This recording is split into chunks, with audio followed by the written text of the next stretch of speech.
to the update. I'm Michelle Stevenson. Well, the Federal Education Minister insists tough new legislation aimed at childcare centres is to raise standards up rather than shut centres down.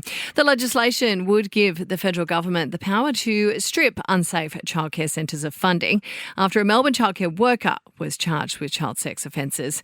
An emotional Jason Clare has told Parliament this is the biggest weapon the Australian government has to wield. We have to do everything that we can to ensure the safety of our children when they walk or when they're carried through the doors of a childcare centre. That's why we introduced legislation today to give us the power to cut funding to centres that aren't up to scratch. Well, the opposition leader added that a crackdown on child safety is well and truly above politics. Susan Lee says she's determined to work positively and proactively to get this legislation passed. I can't think of many issues in my time in this parliament that have made me feel as physically sick as this one has. And I know this feeling is shared by members across the aisle. Senator Mehreen Faruqi has been censured after she staged a silent protest during yesterday's opening of Parliament. Now, the Deputy Greens leader held up a sign during the Governor-General's address calling on the government to sanction Israel over the Gaza conflict.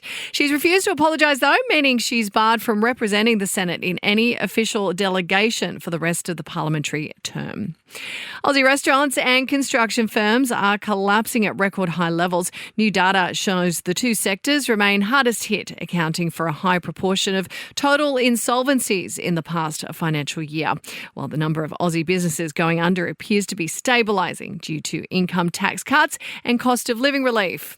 And 4 telcos have been issued a warning by the watchdog for failing to provide customers with info about available financial assistance. Sport and entertainment are next. To sport, and Australia's handed West Indies white ball legend Andre Russell a forgettable farewell game. The retiring all-rounder scored a quick-fire 36 but couldn't stop the Aussies from romping to an 8-wicket win in Jamaica. And Kevin Walters says he had chills when he was asked to become the new coach of the Kangaroos. To your entertainment news, and Coldplay has dedicated their Nashville show to Ozzy Osbourne following the legendary rocker's death at the age of 76. Chris Martin performing a cover of Black Sabbath's ballad Changes to cheers from the crowd.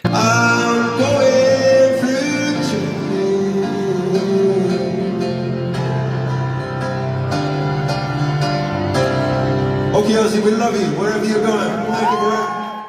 After taking time out of the spotlight, Sam Smith is back with new music. The new single, To Be Free, set to drop early Friday morning our time.